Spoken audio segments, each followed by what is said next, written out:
नमस्कार सर्वांना, श्री स्वामी समर्थ। आज आहे गुरुपौर्णिमा। तुम्हा सर्वांना गुरुपौर्णिमेच्या खूप खूप शुभेच्छा। आणि आज स्वामींचं पारायण लावलं होतं ना, सारामृतचं, तेच सांगता पण होते। म्हणजे पारायणचा 7वा दिवस होता, शेवटचा दिवस, म्हणून मग छान अशी स्वामींना अभिषेक घालून घेतला। स्वामींना, दत्त महाराजांना, गणपती बाप्पांना पण अभिषेक घालून छान अशी पूजा पण मांडली होती ताईनं। आज पूजा हे करून झाल्यावर मग सारामृतचं पाठ पण वाचून घेतला। पूर्ण 21 अध्याय, म्हणजे 21 अध्याय केले ना, पूर्ण पाठ होतो ताईनं। मग पूर्ण पाठ पण करून घेतला आणि जपमाळ हे करून घेतली। आणि मग तेजू आला होता तेवढ्यात, मग त्यांनी आरती पण घेतली होती। आरती हे करून घेतली स्वामींची आरती हे केली ना घरात। मग पूजा पण केल्यामुळे बघा ना, खूप खूप प्रसन्न वाटत होतं घरात।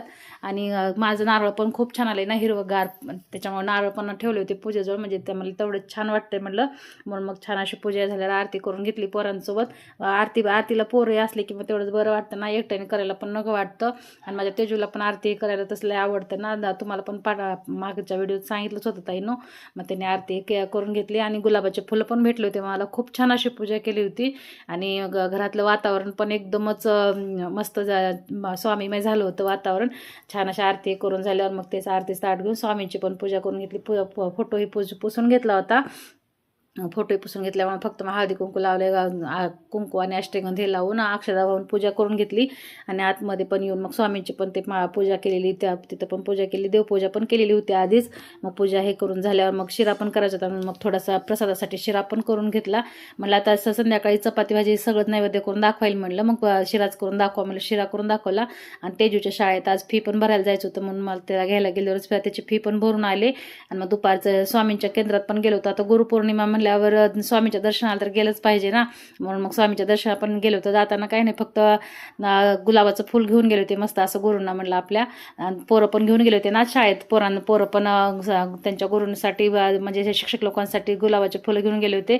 म्हणलं आपण पण आपल्या गुरूंसाठी घेऊन जावं म्हणलं। मग गुलाबाचं फुल घेऊन आलो होतो, तिथं दर्शन घेतलं, छान असं दर्शन केलं। दर्शन करून मुजरा हे केला आतमध्ये, आणि मग बाहेर येऊन एक माळ जप पण केला। मग जप हे करून आल्यावर बाहेर मग मैत्रीण पण भेटली होती इथं शेजारात, मग त्यांच्यासोबत सर्वांनी मग छान असा प्रसाद पण घेतला। प्रसाद खूप छान लागतो, टेस्टी लागतो बघा प्रसाद कुठला पण। मग तिथं शेजारी दत्त महाराजांचं पण मंदिर आहे ना, दत्त महाराजांचं स्वामींना नवनाथाचं पण आहे, नवनाथाचं मंदिर म्हणतात, पण तिथं दत्त महाराजाची पण मूर्ती आहे। आणि नवनाथांचे नवनाथांचे नऊ नवनाथ पण आहेत।